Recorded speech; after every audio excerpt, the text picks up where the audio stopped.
भारत ने एक बार फिर चीन और पाकिस्तान को जबरदस्त झटका दिया है। रक्षा के क्षेत्र में इस बार भारत ने एक ऐसा जासूस तैयार किया है जो चीन और पाकिस्तान पर आसमान से उनकी हर हरकत पर नजर रखेगा। ये कारनामा किया है भारत की प्रमुख प्राइवेट कंपनी टाटा ने। दरअसल टाटा ने एक जासूस सैटेलाइट तैयार किया है और इसकी सबसे खास बात ये है कि इस सैटेलाइट को अमेरिका से एलन मस्क की स्पेसएक्स कंपनी के रॉकेट से भेजने की तैयारी चल रही है। कुल मिलाकर भारत के इस कदम से कई देश हैरान हैं। और तो और भारत में इस सैटेलाइट के लिए एक ग्राउंड स्टेशन पर भी काम चल रहा है।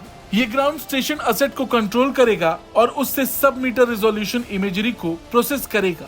ईटी की एक रिपोर्ट के मुताबिक कुछ दिन पहले ही ये सैटेलाइट टाटा एडवांस सिस्टम की ओर से तैयार किया गया था। इसकी खास बात यह है कि इसका ग्राउंड कंट्रोल भारत में रहेगा, जो आर्म फोर्सेस द्वारा निगरानी के लिए आवश्यक कोऑर्डिनेट्स की सीक्रेसी को सक्षम करेगा। ऐसा होने से चीन और पाकिस्तान की गलत हरकतों पर भी बारीकी से नजर रखी जा सकेगी, क्योंकि इससे पहले मॉनिटरिंग के लिए एग्जैक्ट कोऑर्डिनेट्स और टाइम फॉरेन वेंडर्स के साथ शेयर करना पड़ता था, जो कि थोड़ा लंबा प्रोसेस था। वहीं मीडिया रिपोर्ट में ये भी पता चला कि जब तक सैटेलाइट ऑपरेशन मोड में आएगी तब तक बेंगलुरु में एडवांस ग्राउंड कंट्रोल सेंटर स्थापित किया जाएगा। ये सैटेलाइट 0.5 मीटर तक के रेजोल्यूशन में तस्वीरें निकाल सकेगी। इससे फायदा ये होगा कि आर्म फोर्सेस द्वारा इंफ्रा की निगरानी और मिलिट्री टारगेट्स को हासिल करना बहुत आसान हो जाएगा। टाटा एडवांस सिस्टम लिमिटेड ने लैटिन अमेरिकी कंपनी सैटेलॉजिक के साथ पार्टनरशिप में इस सैटेलाइट को तैयार किया है। कुल मिलाकर देखा जाए तो भारत के लिए ये एक बड़ी उपलब्धि है, क्योंकि चीन के साथ सीमा पर तनाव बढ़ने के बाद सेना की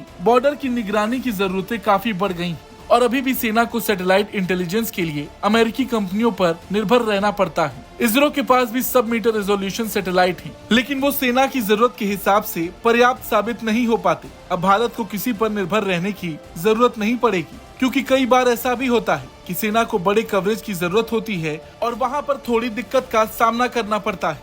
ऐसे में इस सैटेलाइट के आ जाने से सेना की विदेशी कंपनियों पर निर्भरता कम हो जाएगी और तत्काल डेटा उपलब्ध हो सकेगा और चीन पाकिस्तान की हरकतों पर बराबर नजर रखी जा सकेगी। ब्यूरो रिपोर्ट, भारत तक।